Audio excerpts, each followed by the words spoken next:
Imagine, kapatid mo, pinagkatiwalaan mo ang negosyo mo, tapos isang araw, may malalaking nawawala.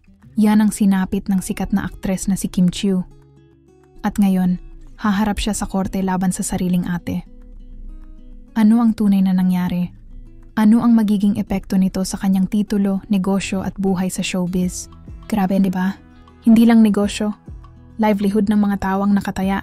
Alam nating lahat. Ibang sakit kapag sariling dugo ang ka-involved. Hindi biro ang magdemanda ng kapatid. Hindi biro ang tumayo sa korte laban sa taong kasama mo sa lahat, mula pagkabata hanggang sa pag-angat mo sa showbiz. Matagal nang kilala ang magkapatid na Kim Chiu at ate niyang sila Kam na talagang close.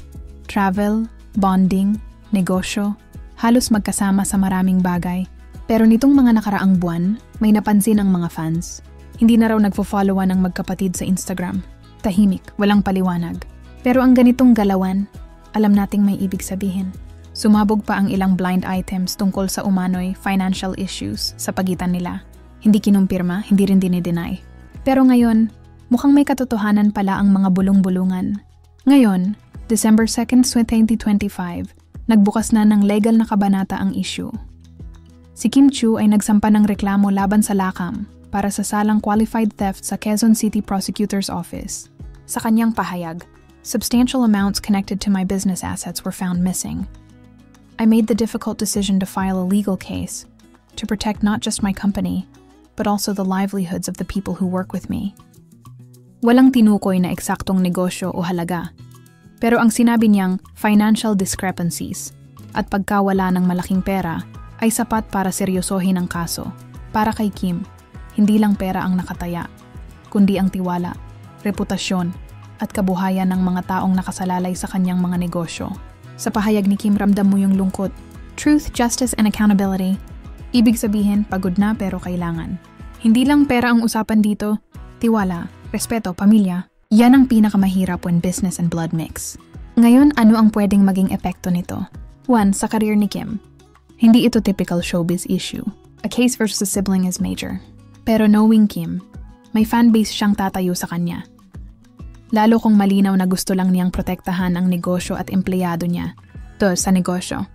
Nagpahiwatig si Kim na malaking pera ang nawawala.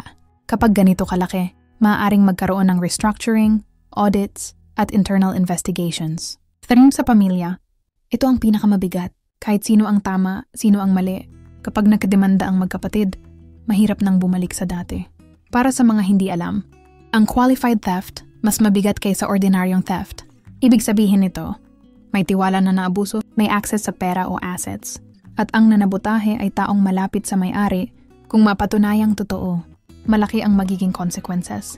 Hindi pa natin alam ang eksaktong halaga. Pero kung substantial amounts, posibleng million level ito.